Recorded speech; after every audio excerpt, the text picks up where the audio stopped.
not even unmuted. All right, say hi again. And that's when I said to the donkey, I don't care if you have a wife at home. We're doing this. What? Oh, hey, everybody. So, all right. Yeah, I know. But so we are now live, as you can tell, and we have nailed. Not that we're ready to be live. Nailed this but opening. We are live. We've nailed this opening. So we're going to talk about a bunch of elections, not just in the U.S., but in the U.K., in Brazil. None of them are really elections. Okay. We're going to talk about a bunch of elections and what's going down and why it's important. If it's important, is it important? It's probably not important, but let's talk about it anyway. So we're going to be covering all that. We're also going to cover some arguably amazing activism. We're going to cover an update on Mumia.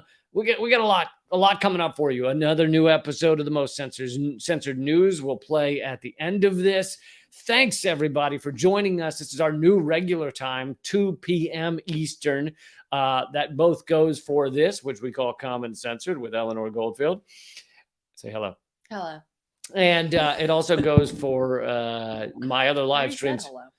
My other live streams, that was muted. My other live streams for well, whose fault was that? Monday and Wednesday, which are all at rumble.com/leaguecamp. All right, let's dig into it. So I titled this, Do Midterms Matter? Because we are getting wall to wall. I mean, I don't actually turn on mainstream media, so I'm not getting wall to wall, but most of America is getting wall to wall coverage of the midterms. And some of you may know our stance on this. Some of you may not. But I think it's a good time to rehash it because some of you may be wondering, why are they not covering the why do I keep doing that? Midterms more. I don't know, but it's about time that you had an issue saying something. I feel like I have a speech impediment every episode. Everybody, you should ask her to say railroad workers. You know what? You can go rail yourself. You can go work on railing yourself. All right. So I just thought I'd show, one New York Times headline. The damn background. One New York Times headline. By the way, can someone explain to me why this man looks like an orc? And I'm sure you're not the first to comment on Fetterman's looks. Like, it's quite remarkable. But then again, Dr. Oz looks like a fucking scam doctor, which he is. He looks exactly. He looks like his eyebrows have been painted on by some out-of-work makeup artist. I mean, they're all terrifying, but. But it is tough to say. An evil snake oil salesman versus an orc, which do you stand for, is a tough call, I feel like. And this is why I don't vote. Okay, so. In the midterms. So. I'll give you I'll speak for myself and then you can give your take. My overall take on voting in general and elections, the American elections in general, is that while I believe you should all vote because the fucking corporate ruling elite would love nothing more than for everyone to stop voting because that would be super easy for them to rig these things. While I think everyone should vote and that local issues often do matter, like you can often sway an election, or at least you and a group of people can sway a citywide election or a ballot initiative or something like that. Federally, I find that they have essentially zero impact. And yet the reason it's wall-to-wall coverage is it actually serves the purpose of distracting from the real world out there. And I'll just, quote my favorite study, which I mention all the time, but I know some of you are new to my stuff or our stuff. Large Princeton study a few years ago looked at 1,779 policy initiatives and found that the Americans, if they want something to happen in Congress, in the federal government, presidency, etc., and it does not align with corporate interests, it happens 0% of the time. Meaning, unless you want what corporate America wants, nothing you ever want will happen through Congress. And I want nothing that corporate America wants, so that means nothing I ever want will happen through Congress. All right, that's my tirade. I rest my case. And scene. Yeah, well, I mean, I agree with everything that you've said, and that Princeton study has come in handy, giving a very concrete and academic reasoning But we also have the lived experiences, right? I mean, how many times have people watching this voted in elections? How many times have you heard the same promises, the same stale promises from candidates, regardless of which party they come from, right? And again, how many times have your lived experiences gotten better? And as Lee pointed out, there might be some small local initiative, like a small locality can vote to go green. A small locality can vote to, to provide free childcare or some shit like that. Like there are things that can be done locally that are important, and so I think it's also very telling that we're not taught about the importance of voting locally. Like when you learn about elections in schools, there's so much import put on the federal elections and the presidents. Oh my God, you have to vote for the president. In reality, that's really the least important because the fucking machine rolls on, Right. regardless of who's sitting in the Oval Office and regardless of their ability to finish a sentence. So the way that I feel about elections is basically, there are a couple of different metaphors I use, but I'll use this one. It's like wiping your ass after you take a shit. And yes, the shit is a metaphor for our entire system, but it's like wiping your ass. You do it, but if you're not a toddler, you don't get applause for doing it. So if you wipe your ass after you shit, like just mazel tov, that's great. But I'm not going to shake your hand, but I'm also not going to applaud you for doing it. It's just something that you do as a functioning person, a functioning member of the society. And don't expect you wiping your ass to have a significant effect on the outcome of the day, on the outcome of our future. It's just not going to, but it's a nice thing to do. So the way, and again, I am making a distinction between very important local initiatives and things like that and the large scale, incredibly corrupt system that we live under. So yes, go ahead and vote or don't. I honestly, I don't really care. Just like if you decide that you don't want to wipe your ass and you want to use a bidet, I don't really give it. I don't need to hear about it, and I don't care. To me, the most important thing that happens, and I'm not saying this just like me, I think that evidence has shown this historically. When was the last time something really powerful and significant happened because of voting? Did we vote to get rid of slavery, which, by the way, is still actually legal under the Constitution, under the amendments, the 13th Amendment?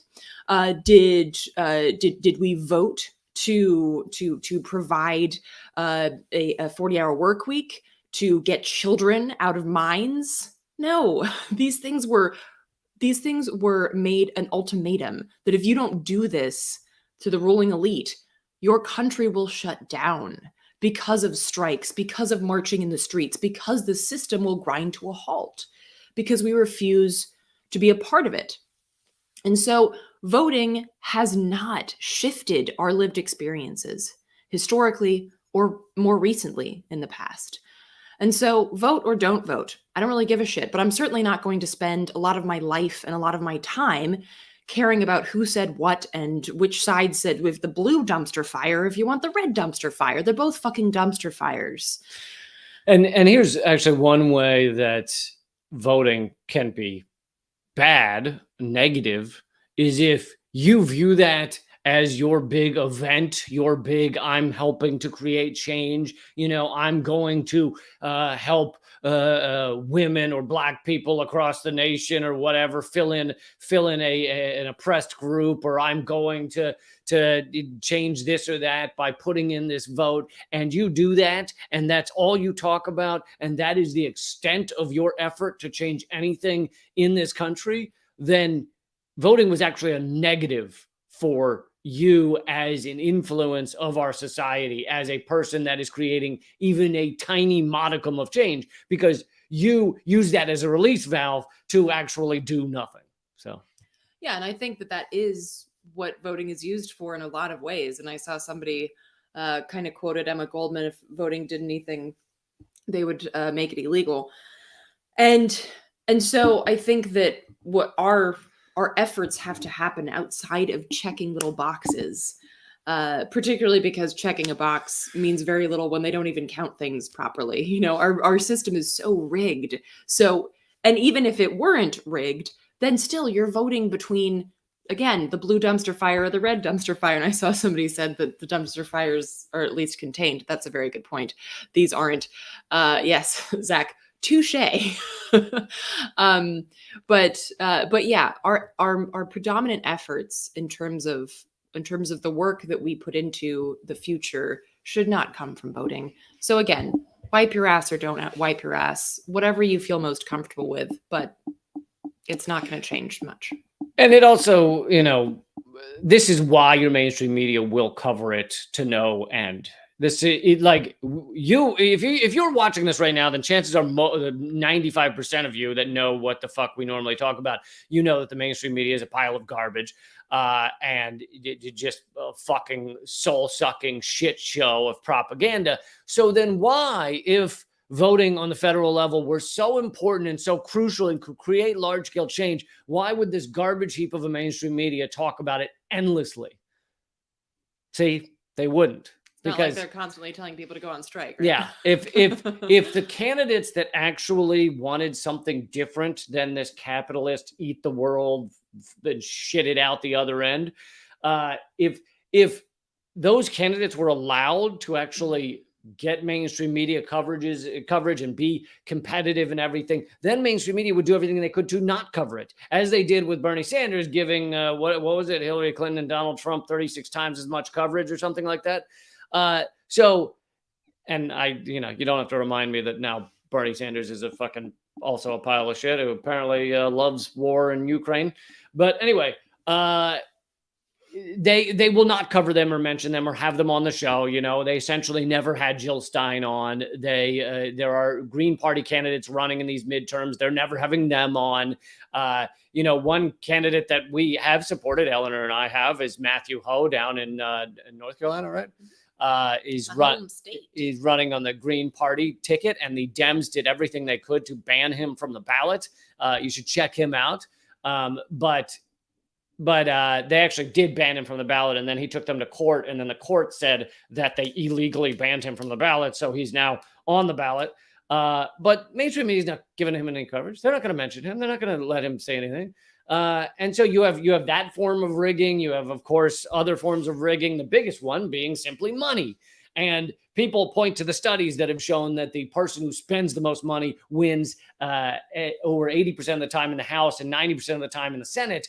But here's the thing is the person who spends the first or second largest amount of money wins 100% of the time. So every time in every election, midterm or not, those two people are all the Dems and Republicans. Mm-hmm. So they win 100% of the time. If that's not a fucking rigged lock system, then I don't know what is. I mean, yes, absolutely. And there was actually a good, an interesting point that was made here by, I'm not even going to try to say this name, Thelonitarian. This is people are trying to just fuck with me. The Lonertarian. Oh, well, why isn't there a space? You gotta put hyphens in. You can't put spaces in fucking screen names. There's a space right after the first. Anyway, their point is when maybe you can put spaces in screen names. When enough people refuse to vote, we can delegitimize the authority of the federal government officials. Your vote is your consent. You can highlight it. I've definitely. I'm sorry, I forgot I could do that. I've definitely heard that argument from folks before, and I think that is a legitimate argument as well, and that it puts the power in abstention, and actually, as Eugene Purrier says, it connects people to their what's the word? Like their power. That's not exactly what he said, but it connects people to their power. And so when people think that their vote is their power, then it completely weakens us, right? Because there is no power in a vote. But if you say that by abstaining, I refuse to be involved with the system, that can be a very powerful move. So I definitely agree with that point as well. And then there was another point. Oh, this is just America. Do you want to tell what's this? Yeah, we have to, because this is also a FirePo. See, I'm not FY Repo. FY Repo. We have to read these out loud because we're okay, because we're also a podcast. Well, right, I was going to. I just wanted you to read the name because I don't do the name reading. No, I have an ongoing joke. I have the members only live stream every Friday at leecamp.net. And I have an ongoing joke that I have no idea how to say any screen names. I can read everything else fine. Screen names, major issue. Okay, this is not going well on the podcast. I'll tell you that much. Okay, I'm sorry. So Eleanor's doing mime routines for a show that is half podcast. Which is so funny because I'm an audio person, but I just can't help but do the home improvement. You're still doing Okay, it. I'm sorry. You're still doing it. So this person writes, I was so creeped out seeing the commercials during football while I was out eating. Football dudes telling you to vote, then next commercial telling you how cool it is to kill people in Call of Duty. I'd just like to say that's just America. Hashtag America. That is the most American Make thing. sure you get out there and vote. Also, watch me shoot this guy through the skull in Call of Duty. Yeah. Was that the one you wanted to do? Yes, those were the two that I wanted to address. Thank Cool. you. So that both begins and ends our midterm election coverage. Hope you enjoyed it. And here's the thing: if you want to tune in to all the other shows that are acting like this will change everything, this is the biggest election of our lives, and we've gone on and on about, people go, well, what about abortion? And we've done long segments on the abortion decision in the Supreme Court and how the Dems actually had the opportunity throughout these past 40 years at various times to actually codify abortion rights, put them into law, and they haven't fucking done it because they view it more as just a good political football to get people to vote than anything else. Anyway, you get the point. Let's move on actually to a kind of more important election that's not really an election at all. And this is in the UK. Yes. As they say in the UK, he does not have a mandate, which basically translates he does not have a vote. He was not voted as the prime minister, but he's now the prime minister. Well, he was voted as the prime minister, but by the tiny elite top of the Conservative Party, which is like a few thousand people, which is something like 0.1% of the British people. It was, remember back in, was it 2016 or 2017, where the Democrats in court said that they could literally go into a back room, smoke cigars, and pick the candidate? Yeah. Well, that's what they did in the UK. And I mean, that's what they do in the US too. It's just that it's a bit more covert. And apparently they failed in their first back room pick. Lose trust. Lost the trust quite quick, 44 days, which I believe was the shortest prime ministership ever. This is now their third prime minister this year, which is, I think, a record. But anyway, so as you might expect, the guy that was chosen by the Conservative Party in the UK is not going to be, I see some people mentioning Corbyn, is not going to be a la Corbyn. He is in fact the richest member of parliament. So that's cool. The one thing I didn't like about Liz Truss is that she wasn't rich enough for me. That was the thing. Too poor, right? Yeah, too poor. I agree. So first I wanted to share, can we go to yes, that one. So this is actually a cool list that was put out by opendemocracy.net, which has like a few little tidbits that will introduce you to the new Prime Minister of England. So first of all, he like many of the upper crust in the UK went to private school, and not like a private school the way that you might think in the US, where you just, it might still be expensive, but it's not like a boarding school. When we say private school about the UK, we mean like boarding school, and like, you have to wear the special little like the evil twin of Hogwarts type outfits, So he went to one of these boarding schools, and he makes the point that he never expected that he would be prime minister. And this person who wrote a book about, it's called Sad Little Men, Private Schools and the Ruin of England, which is a great title for a book. Sad Little Men. Oh my God. And he writes, the idea that while studying in Winchester College, he would have never thought he would be at the top of government is very unlikely to me. leadership qualities are one of the things that they teach you, and you're bound to think of your future in those terms. He also points out that if you repress emotion for yourself, then ultimately it becomes very easy to repress feelings for other people. And this is another thing that you're taught at these boarding schools. And in fact, George Orwell wrote about this as well. He wrote about his time in a boarding school. He was one of the, the poor kids that was allowed to come in to make it look like they weren't elitist. And he writes horrific stories about his time in boarding schools. And so this guy talking about boarding schools here writes, money is at the center of it all because everyone knows it costs a lot of money, including the boys, but the actual money is abstract. The needs of everyday life are simply taken care of for you. So then how can you actually think in terms of people struggling for 5 pounds and 10 pounds? You can't. Yeah. And they've actually done studies and shown that people who are rich lack empathy.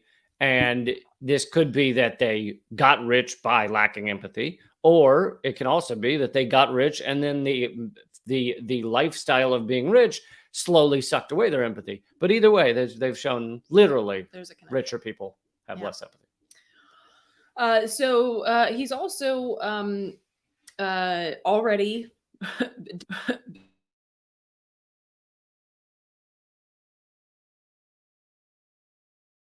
There you go. So last year, he axed a 20 pound a week increase to universal credit that had helped some of the poorest families throughout the pandemic. More than 200,000 people would have been pushed into poverty as a result of the cut. And just at the same time, he requested permission to build a private swimming pool, gym, and tennis court at his manor. his manor. That's if you have a manor, someone's rich as fuck. So he's also worked for private hedge funds. He worked for Goldman Sachs. He's worth him and his wife are worth together $830 million or dollars, right? Yeah. Which I don't even know what that means. That's insane. I mean, less than Trump, but still insane. So this article also points out, I'm not going to get into the weeds here, but it's a very interesting article that you can read about that. He has a lot of financial interests that aren't transparent. Go figure. His wife also comes from a very rich family in India who, by the way, Modi congratulated him on his appointment to prime minister, which I think everyone should be a little concerned if there's someone like Modi congratulating you on your post. And so he has also failed to declare the financial interests of her family, which you are supposed to have to do. But he's just not done that. What's it matter? Can't they just write across the form rich as fuck? I know. No, we're rich as fuck. Just go fuck yourselves. We're rich as fuck. I'm not on your side. We own you. What you think? So he's also linked heavily to right-wing think tanks. And ones that go back to the Thatcher era, which, if you're familiar with that era, did not do good things for the UK, to put it mildly. For those of you who needed evidence that right-wing think tanks are fucking awful, parasitic, vampiric shitholes, then please see Margaret Thatcher's reign. But so basically his plan is to up austerity and to basically put poor people out to dry. And what is austerity a euphemism for again? Fucking over poor people. Thank you. Okay. I was like, wait, we didn't rehearse this ahead of time. I don't know my line. Not just poor people, but poor and middle class.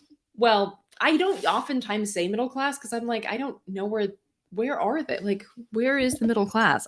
Do we have one anymore? Maybe England does. There is a middle and lower middle class. I mean, I guess if people get poorer, the middle moves. Just like how Trump redefined what poverty is. Yeah. So I guess you mean if you define middle class as people just fucking doing awesome, then that's kind of disappeared. But if more people get poor, the middle class just moves with it. So you're still the same number of middle class, I guess. Do you? Anyway. So basically, there was a recent study released by the Glasgow Centre for Population Health. That's Glasgow. Glasgow, earlier in October, and it attributed 335,000 excess deaths to austerity policies imposed by Tory governments between 2012 and 2019. Holy shit. 335,000 excess deaths.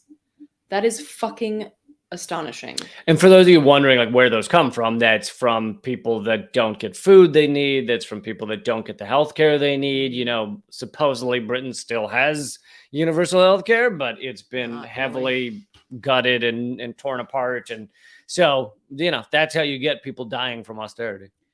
Right. And speaking of NHS, supposedly he wants to fix it, but he has put the man responsible for much of its collapse in charge of the country's economy.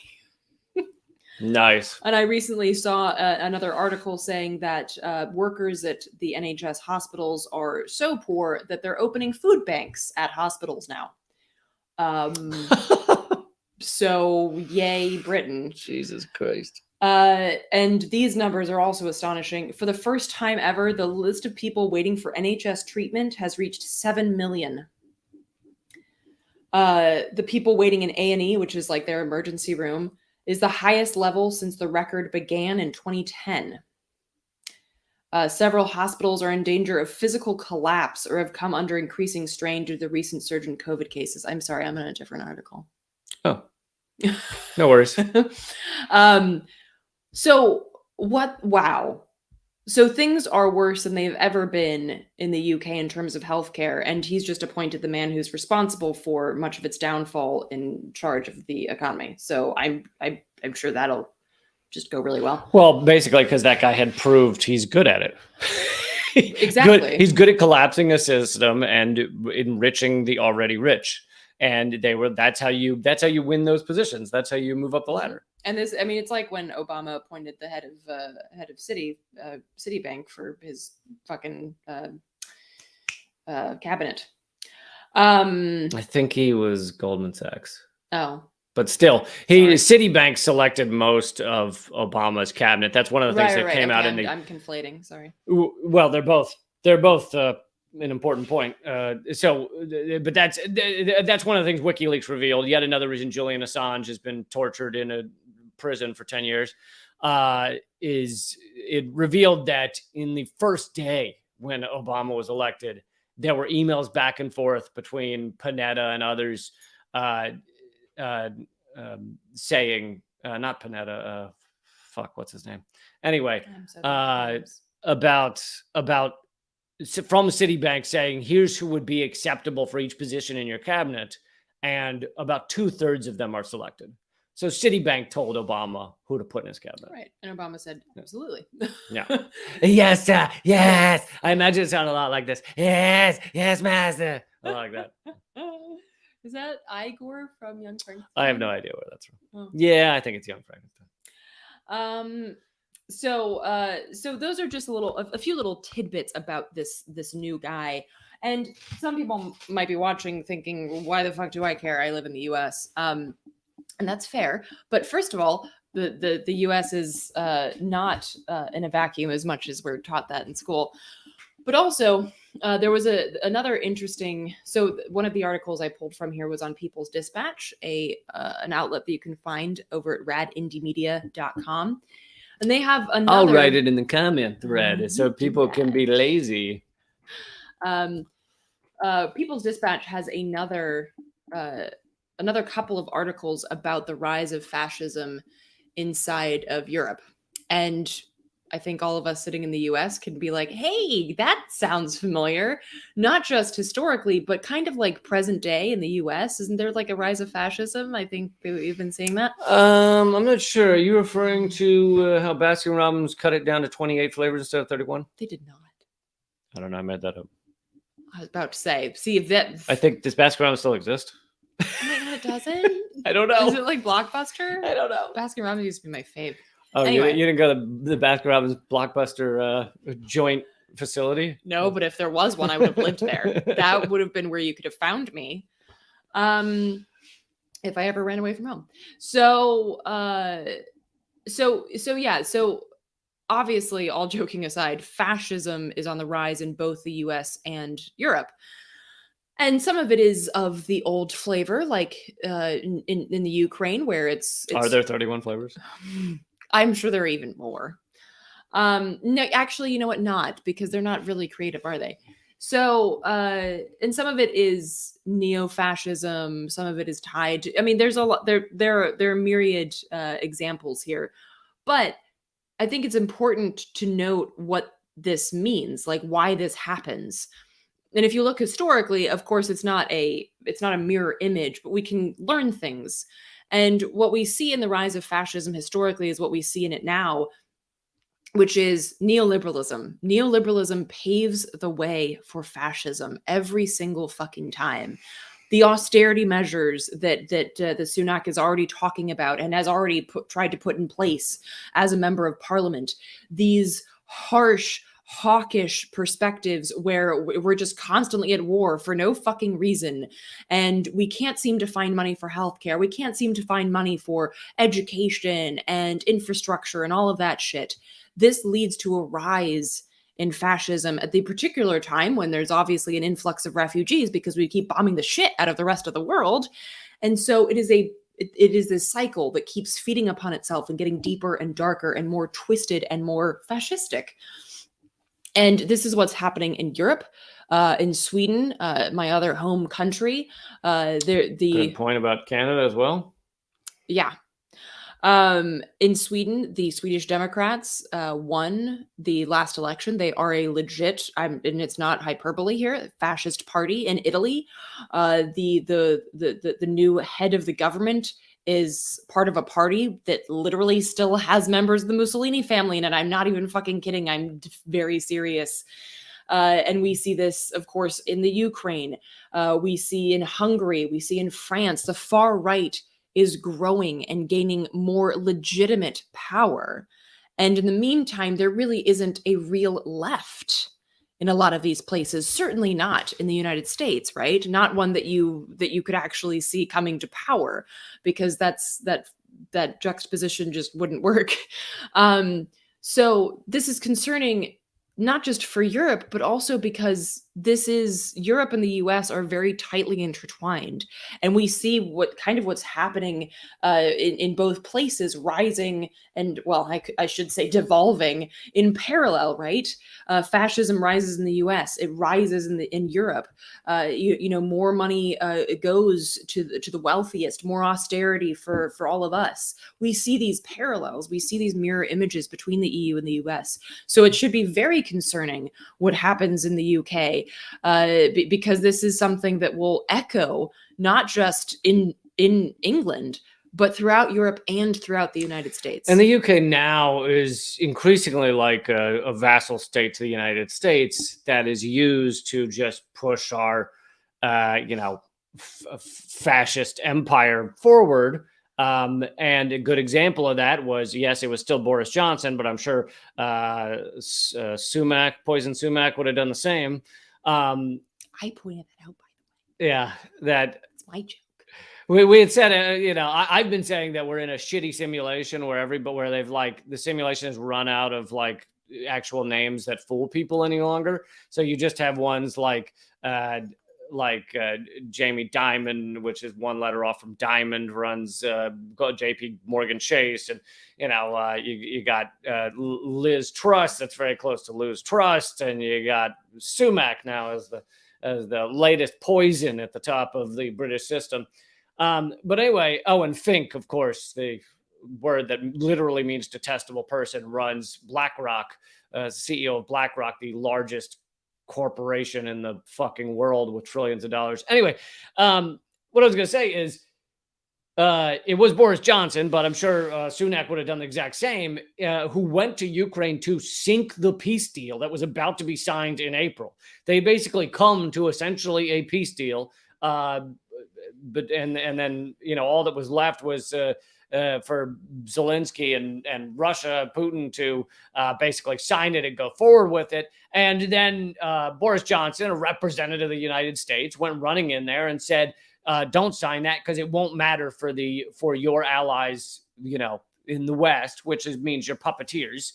And if you sign that, we won't endorse it, meaning we will pull out of helping you in any way, which Ukraine couldn't have that. They're getting billions of dollars from the US, et cetera, et cetera. So, of course, that ended the peace talks. And there were no more peace talks after that, really. And so, the UK becoming more and more fascist is troublesome in that way. They're a representative of the US empire. Yeah, absolutely. Shall we go to another election? Sure. Sorry. Oh God, it's so many elections. Do you want to stay on this one? No. Oh, okay. No, I'm done. Fuck that guy. I'm done with it. Move it along. This one, I actually am taking a side on. This is the election that happens tomorrow in Brazil, and there's already been the first round. This is the runoff, so this is the final election. And Brazil, according to all accounts I've heard, actually has more of a legitimate voting system than the United States has. So I think when people vote there, it actually does matter more than it does in the United States, because your vote can actually be counted. And Bolsonaro already decided that he wasn't going to leave office regardless of what happened. He did say he was only leaving the office dead or in prison. I mean, I would love to take him up on either of those, but that's just me. But Bolsonaro, speaking of fascist, is a straight up fascist. 100%, says indigenous should be murdered, has overseen the aggressive ramp up of deforestation of the Amazon, which many have called the lungs of our planet. And, you can go down the list of just how disgusting and horrific this guy is. But then Lula is not, it's not like I'm going to sit here and say Lula is a fucking hardcore socialist. Lula is far more left-wing than anyone in the United States federal government. But he also, when he was president a couple of terms ago, and he was kind of like, maybe a little left of Bernie Sanders, like a social capitalist or whatever you want to call it. But compared to Bolsonaro, it does seem to be pretty important, even if just on an environmental front. So, well, remember, God, this seems like so long ago when we were watching the Republican debates and Ted Cruz, or was it Jeb Bush, sounded like he was on point just because he was forming sentences and it was like combating Trump on some point, and we were like, wow, shit has gone really what dark. A genius. Yeah. If Jeb Bush is the guy that you're on stage and you're looking at, and you'd be like, yeah, that makes sense. Dude, I remember on that stage, all of a sudden Jeb Bush, who before the election even began, like years before, people were like, he's going to win it. He's a lock. And then he was getting obliterated. He wasn't anywhere near winning it. But on that stage, you were like, oh, that's the moderate. Right. Like, that good fucking God. psycho was the moderate. Anyway, yes, that was. But so this is a pretty big election. I mean, we're not going to spend that much time on it, but this is the runoff. As I said, many people thought Lula might win in the initial one, which he had to get over 50% to win in the initial one. He got like 48%. And it likely, polls show it'll likely be close. The reports I've heard is that although Bolsonaro, who is he's like a Trumpite, he wants to be like Donald Trump, but he's almost, if it's possible, maybe more fascistic than Donald Trump. But the reports I've heard say that even though Bolsonaro says I'm not leaving no matter what, there's no signs that the military would follow him on that. So it seems likely that if Lula were to win this, that he would then become the president of Brazil. The other reason I support Lula is because I'm against bullshit political oppression. And basically, the ruling class of Brazil, along with some help from the ruling class in the United States, made sure Lula got locked up illegitimately during the last election so that he couldn't win because he was in prison. And leaked documents have shown how that trial against him was rigged by the judge, by the prosecutors, and Bolsonaro was, the beneficiary of it. And so there is, even though Lula's not this like let's burn down the ruling class kind of leader, it is him versus the ruling class. The ruling class were the ones that imprisoned him. So anyway, that's what I have to say about that. I don't have. You don't have to. Okay. I just want to give you space. I didn't want to just assume I appreciate that. I keep talking. And I appreciate that. okay, so let's see. Oh, we got to go to so the rest of the live stream will be at rumble.com/LeeCamp. I'll show you a new episode of the most censored news. Got a really good story coming up there, so please do. Yes, and we have an awesome story. I know most of you just go over there anyway, so I don't think we'll lose many of you, but I should have looked this up a moment ago. I'll give you the link to the live stream over there so you can watch it right now. Because I know you're lazy and you don't want to have to type anything in. But yeah, so that's I wouldn't go if you didn't send me the link. That's the link right there. For those of you that maybe can't see that comment thread, it's rumble.com/LeeCamp, and it's free to watch over there. There's no paywall or anything. Just go and enjoy the show over there. And we've got several more stories, including an update on Mumia Abu-Jamal, his trials and tribulations and persecution in prison, and an update on some fucking bizarre yet maybe awesome activism. So we will, for those of you that are getting cut off right now, hope you'll join us over there, and we will see you in a minute. And if you feel like you got like just the bottom third of a nice cup of coffee, like that cold bottom third you don't really finish, you leave sitting on the table. If you feel that we've been worthy of that, then please go join at leecamp.net, because it's $1.25 a week, which is like that bottom third of a nice cup of coffee. I mean, you go to a cafe in the US, the UK, pretty much anywhere, and you get a nice cup of coffee. It's like $4 or $5. So if you think we're just the fucking nasty bottom third that you didn't finish, go over and join up at leecamp.net. You could just order iced coffee and then you wouldn't. Although then that's like watery, right? Then that's the watery gross bit. Yeah, the reason I'm not, on summer days, I like the idea of iced coffee, but I don't get it because it's like mostly ice, and I'm like, Well, I'm that's if you not go to, buying like, ice from you. I'm not gonna pay $5 for ice. That's like if you go to Starbucks. Don't go to Starbucks. Go to like a cool place where they actually have like, like cold brew or some shit where it's already cold. Not just a cold brew, but when they have the fucking coffee ice cubes, so it melts and then it's still not diluted, dude. Or whoever you thought can of do it at that home. Deserves a Nobel fucking prize. Because that's genius. The Nobel Prize doesn't mean anything anymore. All right, deserves a Lee Camp fucking prize for best coffee idea. Although, you know what you do is you make ice cubes out of the milk. Yeah, who uses milk? Oh, I've seen you with your fucking Oatly. Don't even pretend. I rarely. It's like a celebratory, like fucking, oh, it's Rosh Hashanah, I'm going to use some Oatly kind of situation. I don't celebrate Rosh Hashanah, but. Okay, yes, yeah, first of all, you do. And second of all. Wait, I did? Did I this year? We did. We had a little atoning of sins type situation. Did we? Yes, I did. You should atone for yours. God damn it. Was there a secondly? No. And was it second comma Lee, or was it? All right. Is that confusing for you? See you at rumble.com/LeeCamp, everybody. When someone says firstly, do you think they're talking to you even if they're not? Yeah, it's like talking down. Like first,